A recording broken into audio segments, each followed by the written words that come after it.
موجودہ چیف اس فوجی ٹولے اور حکومت کی مکاری واضح ثبوت ہے کہ چیف الیکشن کمیشن کے آزاد اور خود مختار عہدے کو ایسے بنجر پن اور دھاندلی سے مسخ کیا گیا کہ چیف الیکشن کمشنر کا عہدہ اور لاہور ہائی کورٹ کے چیف جسٹس کا عہدہ ایک کر دیا گیا۔ لاہور ہائی کورٹ کا چیف جسٹس، جسے اس وجہ سے شہرت حاصل ہوئی کہ میرے خون کا پیاسا ہے، اس چیف الیکشن کمیشن کو میری ذات سے جو اناد ہے اسے اب بین الاقوامی سطح پر محسوس کیا جا سکتا ہے۔ یہ ایک ایسی ٹھوس حقیقت ہے جس کی نفی نہیں کی جا سکتی۔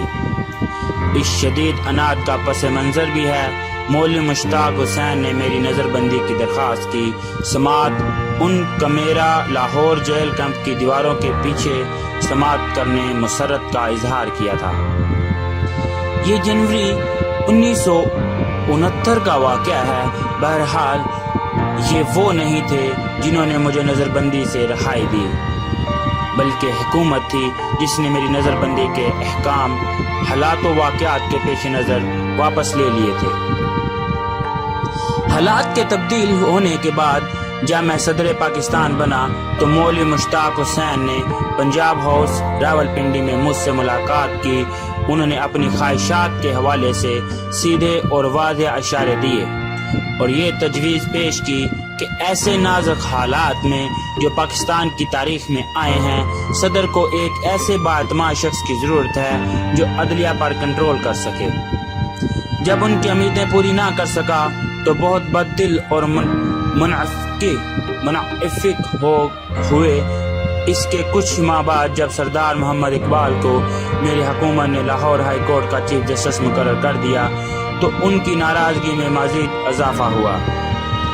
انہوں نے اپنے غصے کو چھپانے کی کوشش بھی نہیں کی۔ اپنی ناراضگی کا اظہار انہوں نے کئی طریقوں سے اپنی سرکاری اور دوسری حیثیت سے کیا۔ اس نے پنجاب کے سابق گورنر اور وزیر اعلیٰ غلام مصطفیٰ خر کو تجویز پیش کی کہ میرے سر پر گولی مار دی جائے۔ اس کے بعد جب آئینی ترمیم کے بعد مسٹر جسٹس اسلم ریاض حسین کو پنجاب ہائی کورٹ کا چیف جسٹس بنایا گیا تو انہوں نے اس دوسری سبقت کو ایک ناقابل برداشت اہانت قرار دیا، اور اس حد تک کہ میرے مقدمے قتل کی سماعت کے پہلے دن ہی انہوں نے اپنے غصے کا اظہار کر دیا اور بطور خاص ان پر سبقت دے کر دوسروں کو چیف جسٹس بنانے کو ایک منافقانہ کیس قرار دے دیا۔